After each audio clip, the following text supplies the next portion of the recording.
समय कभी नहीं रुकता। आज यदि बुरा चल रहा है तो कल अवश्य अच्छा आएगा। आप केवल निस्वार्थ भाव से कर्म कीजिए, केवल वही आपके हाथ में है।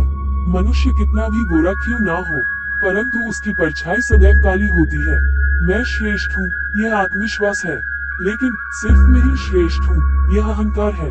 व्यक्ति जो चाहे बन सकता है, यदि विश्वास के साथ इच्छित वस्तु पर लगातार चिंतन करे। प्रेम सदैव माफी मांगना पसंद करता है और अहंकार सदैव माफी सुनना पसंद करता है। जो रास्ता ईश्वर ने आपके लिए खोला है, उसे कभी भी कोई बंद नहीं कर सकता। मनुष्य का जीवन केवल उसके कर्मों पर चलता है। जैसा कर्म होता है वैसा उसका जीवन होता है। एक बार माफ करके अच्छे बन जाओ, परंतु दोबारा उसी इंसान पर भरोसा करके बेवकूफ कभी न बनो। मन की गतिविधियों, होश, श्वास और भावनाओं के माध्यम से भगवान की शक्ति सदा तुम्हारे साथ है। जीवन में आधे दुख इस वजह से आते हैं क्योंकि हमने उनसे आशाएं रखी जिनसे हमें नहीं रखनी चाहिए थी। मैं ही इस सृष्टि की रचना करता हूँ, मैं ही इसका पालन पोषण करता हूँ और मैं ही इस सृष्टि का विनाश करता हूँ। जब संसार में धर्म की हानि होगी, अधर्म की विजय, तब मैं इस पृथ्वी पर अवतार लूंगा। शांति से भी दुखों का अंत हो जाता है और शांतचित्त मनुष्य की बुद्धि शीघ्र ही स्थिर होकर परमात्मा से युक्त हो जाती है। हमारी आस्था की परीक्षा तब होती है जब हम जो चाहे वो न मिले और फिर भी हमारे दिल से प्रभु के लिए शुक्रिया ही निकले। लोग अक्सर सच कहने से बचते हैं या डरते हैं, पर सत्य कभी छुप नहीं सकता और न ही कभी मिट सकता है। कितना भी छुपा ले पर सच तो उजागर हो ही जाएगा। जो बात सच पर आधारित हो उसे करने या कहने और मानने से कभी नहीं डरना चाहिए। इच्छा पूरी नहीं होती तो क्रोध बढ़ता है और इच्छा पूरी होती है तो लोभ बढ़ता है। इसलिए जीवन की हर स्थिति में धैर्य बनाए रखना। धर्म केवल रास्ता दिखाता है, लेकिन मंजिल तक तो कर्म ही पहुंचाता है। वह जो सभी इच्छाएं त्याग देता है, मैं और मेरा की लालसा तथा भावना से मुक्त हो जाता है, उसे शांति प्राप्त होती है। श्री कृष्ण ने कहा है, अगर तुम्हें किसी ने दुखी किया है तो बुरा मत मानना। लोग उसी पेड़ पर पत्थर मारते हैं जिस पेड़ पर ज्यादा मीठे फल होते हैं। स्वार्थ से रिश्ते बनाने की कितनी भी कोशिश करें, वो कभी नहीं बनते हैं। और प्रेम से बने रिश्तों को कितना भी तोड़ने की कोशिश करें, वो कभी नहीं टूटते। अगर व्यक्ति शिक्षा से पहले संस्कार, व्यापार से पहले व्यवहार और भगवान से पहले माता पिता को पहचान ले तो जिंदगी में कभी कोई कठिनाई नहीं आएगी।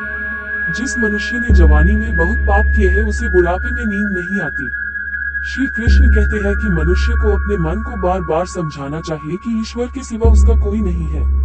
परिवर्तन इस संसार का नियम है। कल जो किसी और का था, आज वो तुम्हारा है एवं कल वो किसी और का होगा।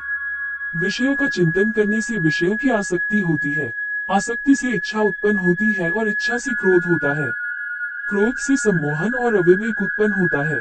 जो कुछ हुआ अच्छे के लिए हुआ, जो हो रहा है अच्छे के लिए हो रहा है, जो होगा वह भी अच्छे के लिए ही होगा। मेरे लिए न कोई घृणित है और न ही कोई प्रिय, न कोई निर्धन है और न ही कोई धनी। बस जो भक्ति भाव के साथ मुझे याद करते हैं मैं उनका हूँ और वो मेरे। आप वही है जिसमें आप विश्वास करते हैं। आप वह बन जाते हैं जो आप मानते हैं कि आप बन सकते हैं। अगर तुम अपना कल्याण करना चाहते हो तो सभी तरह के उपदेशों, सभी धर्मों को छोड़कर मेरी शरण में आ जाओ, मैं तुम्हें मुक्ति प्रदान करूंगा। जिस इंसान के चारों तरफ नकारात्मक लोग रहते हैं, उस इंसान का मंजिल से भटक जाना तय है। जिंदगी में सब कुछ खत्म होना जैसा कुछ भी नहीं होता, हमेशा एक नई शुरुआत हमारा इंतजार कर रही होती है। इंद्रियों के अधीन होने से मनुष्य के जीवन में विकार और परेशानियां आती है। सुख दुख का आना जाना सर्दी गर्मी के आने जाने के जैसा ही है, इसलिए इन्हें सहन करना सीखना ही उचित है। निर्भरता अवश्य ईश्वर देता है, परंतु मर्यादा मनुष्य का मन खुद निर्माण करता है। जीवन में वाणी को संयम में रखना अनिवार्य है, क्योंकि वाणी से दिए हुए घाव कभी भरे नहीं जा सकते। मनुष्य उसके लिए शोक करता है जो शोक करने के योग्य नहीं है, और फिर भी ज्ञान की बातें करते हो। बुद्धिमान व्यक्ति ना जीवित और ना ही मृत व्यक्ति के लिए शोक करते हैं। मैं हमेशा तुम्हारे साथ और तुम्हारे आसपास रहता है, चाहे तुम कुछ भी कर रहे हो। जो हुआ अच्छा हुआ, जो होगा अच्छा होगा। स्वयं को मुझ पर छोड़ दो, अपने कर्म पर ध्यान दो। कर्म ऐसा जो स्वार्थरहित पापरहित हो। जीवन में समय चाहे जैसा भी हो, परिवार के साथ रहो। सुख हो तो बढ़ जाता है और दुख हो तो बच जाता है। मोहग्रस्त होकर अपने कर्तव्य पथ से हट जाना मूर्खता है, क्योंकि इससे ना तो तुम्हें स्वर्ग की प्राप्ति होगी और ना ही तुम्हारी कीर्ति बढ़ेगी। श्री कृष्ण कहते हैं कि सत्संग ईश्वर की कृपा से मिलता है। परंतु कुसंगति में पड़ना मनुष्य के अपने ही हाथों में होता है। कर्म का फल व्यक्ति को उसी तरह ढूंढ लेता है जैसे कोई बछड़ा सैकड़ों गायों के बीच अपनी माँ को ढूंढ लेता है। इस संसार में कुछ भी स्थायी नहीं है। मैं सभी जीवों में विद्यमान हूँ, मैं चींटी में भी विद्यमान हूँ और हाथी में भी विद्यमान हूँ। मेरे भी कई जन्म हो चुके हैं, तुम्हारे भी कई जन्म हो चुके हैं। ना तो मेरा अंतिम जन्म है और ना ये तुम्हारा अंतिम जन्म है। व्यक्ति कर्म करने से कभी छुटकारा नहीं पा सकता है, इसलिए तुम्हें हमेशा कर्म करते रहना चाहिए, क्योंकि कर्म के बिना तुम्हारे शरीर का निर्वाह भी नहीं हो सकता है।